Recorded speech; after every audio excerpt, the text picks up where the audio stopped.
पुढचा प्रश्न घेतो की खूप वेळा झाले आहे की हे तर कळतेच, म्हणजे ओव्हरऑल तुम्ही एवढे वर्ष करताय ते तर आम्हाला म्हणजे ऑडियन्सला आणि जे ऐकणारे आहेत त्यांना अंदाज येईलच की आता तुम्ही 15, आता मला वाटतं बरेच वर्षापासून 15 दिवसातून एकदा करताय, तर ते पण खूप मोठी गोष्ट आहे.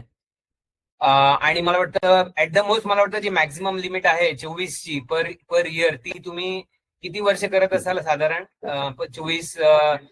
24 वेळा दरवर्षी करताय, तर किती वर्षापासून हे सातत्याने तुम्ही करताय?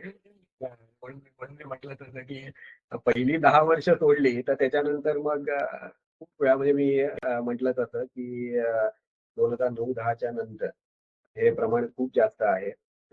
एस्पेशली करोनाच्या नंतर तर अजून ते माझं वाढलं आणि आता ते 15 दिवसातनं एकदा इतक्या ह्याच्यावरती आलेलं आहे.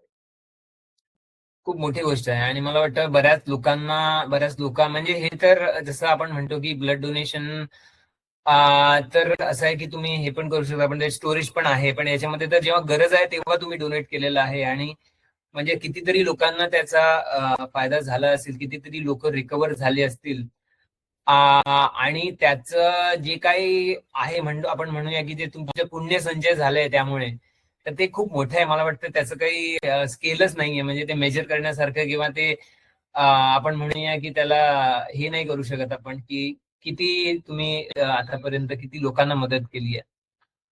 तर आणि मला वाटतं बऱ्याच लोकांचे तुम्हाला माहिती पण नसेल की कोणाला ते दिले गेलेलं आहे किंवा कोणाला त्याच्यामुळे फायदा झाला.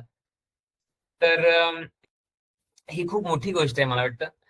तर तुम्ही तुमचा या बाबतीत काही म्हणजे जे काय म्हणतात की जे आता अनुभव तुम्ही शेअर केले, तर तुम्हाला म्हणजे आता बऱ्याच लोकांनी पेशंट्सनी पण तुम्हाला हे केलं असेल की त्यांचे फीडबॅक किंवा त्यांचं एक्नॉलेज केलं असेल, त्यांनी त्यांचे काय म्हणतात त्याला इमोशनल पण बरेचदा असं पण झालं असेल की लोकांनी तुमच्यापर्यंत आले आणि त्यांचं एक थँक्यू म्हटलं असेल तुम्हाला किंवा त्यांची कृतज्ञता व्यक्त केली असेल, तर असं तुमचा काय पर्टिक्युलर अनुभव आहे का?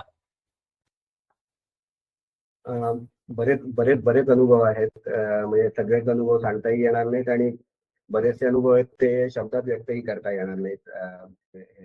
पण कसं आहे की एक सांगेन की मी बऱ्याच वेळेला मी पेशंट समोर किंवा त्या पेशंटच्या रिलेटिव्ह समोर जाणं अवॉइड करतो. शक्यतो जात नाही की तो मीपणा यायला नको म्हणून. आणि दुसरी गोष्ट एक की मी कधी पेशंटचं नाव किंवा त्याचा आयडेंटिटी ही उघड करत नाही, रिव्हील करत नाही. कधी अजूनपर्यंत केली नाही आणि करतही नाही. पण अनुभवाबद्दल म्हणाल तर काही अनुभव असे आहेत की जे म्हणजे म्हणजे हेलावून टाकणारे अनुभव असं आपण म्हणू की डोळ्यात पाणी आल्याशिवाय राहत नाही आपल्या. अ, ज्या वेळेला आता मी एक उदाहरण सांगेन की अगदी एक छोटं बाळ,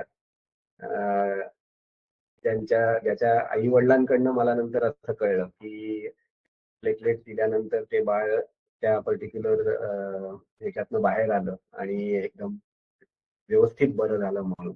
असा एक अनुभव असेल किंवा अगदी 75-80 वर्षाचे एक आजोबा आहेत ज्यांच्यासाठी प्लेटलेट डोनेशन केल्यानंतर त्यांच्या नातवंडांकडनं मला ज्या वेळेला तो फीडबॅक मिळाला की आजोबा एकदम बरे झाले आणि आता छान हे झाले. म्हणजे असे अगदी अनेक अनुभव असतील की ते माझ्याकडे आहेत असे, पण प्रत्येक अनुभव सांगता येणार नाही आणि ते अनुभव म्हणजे म्हणतात ना की